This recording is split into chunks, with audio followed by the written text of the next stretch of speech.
hard to imagine that this simple creature, the beaver, was the reason for so much change in North America. But it was. For over 250 years, their pelts were as precious as gold. Why did people want these furs? To make coats? No! These pelts were made into hats. No, not like this, but like this. In Europe, everyone, and I mean everyone, wore hats back in those days. Rich, poor, man, woman, they all had chapeaux. That's French for hat. But the most coveted was the beaver. When people died, they actually willed their beaver to the next of kin. I got the hat. True. And they were glad to have it because those hats were expensive. That was supposed to be mine. So what does this have to do with change in North America? Because of the popularity of these hats, beavers were hunted mercilessly. And by 1600, there were hardly any beaver left in all of Europe. The Europeans then turned their attention to North America, specifically to Canada, where the cold made furs twice as nice. They set about exploring. They went north, they went west, they went south. They met people. Hey. These people knew the land and animals. Hey. The Europeans had an idea. These guys are really good hunters. Maybe we could become business partners. We could trade some of our things for their furs. The American Indians thought, why not? They exchanged with other native groups, and they were always looking for new and interesting stuff. So they struck up a bargain. Things went pretty well for a while. Then it changed. The Europeans were not leaving. They seemed to lose interest in furs. They instead became interested in the land. They wanted to stay.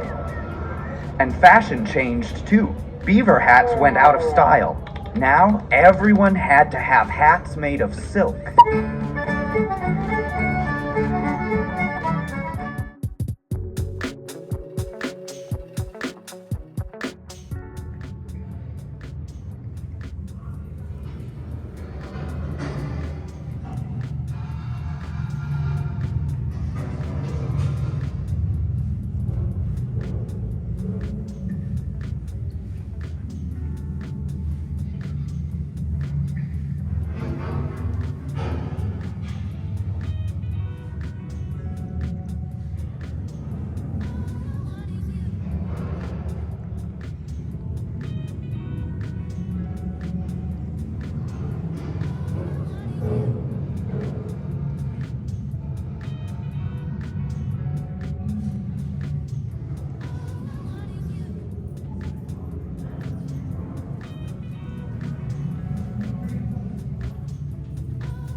Something that I don't take for granted because I'm really proud of like who I am and like the traditional ways that we do.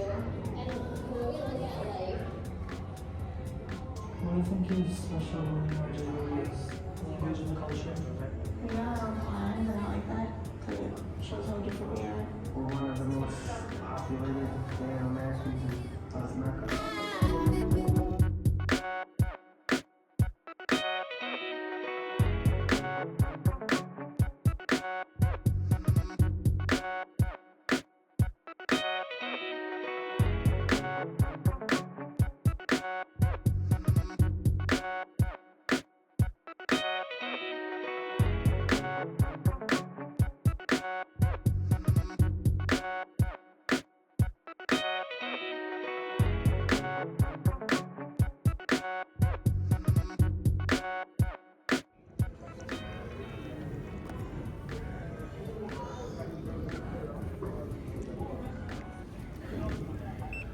Shoulder blade. The Buffalo's shoulder blade was a handy tool for digging in the garden. Today's version gets the job done with wood and steel.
I don't think we're ever over it, once you've been through it. We interrupt this program with a weather advisory. The U.S. Weather Bureau has issued a tornado forecast for a portion of extreme north-central Iowa. I heard the news that there was tornado warnings. I told the boys, I said, we've got to get home. Scattered severe thunderstorms with large hail, locally damaging winds, and the possibility of an isolated tornado. The sky got very dark and very green.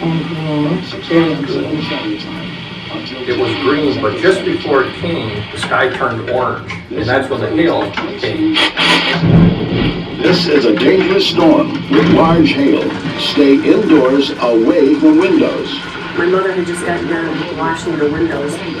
The excitement in my husband's voice, he says, get to the basement. He said, no, I'm going to watch out the front window. Should a tornado be sighted, the Weather Bureau advises that you go to the southwest corner of your basement or a small interior room.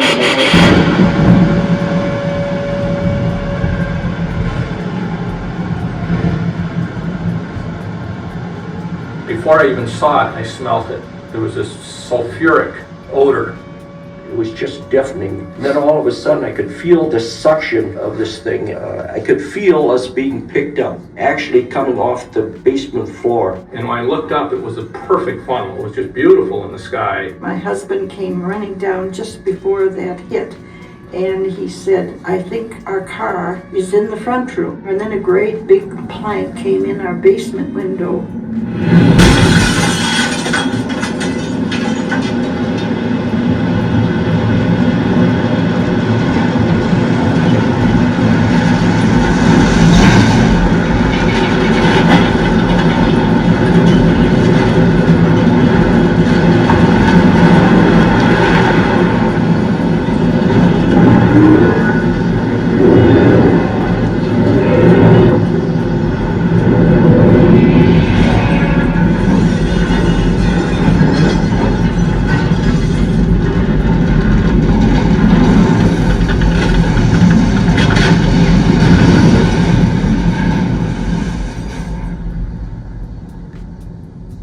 The wind left us. I looked up and there was no floor above us. It was gone.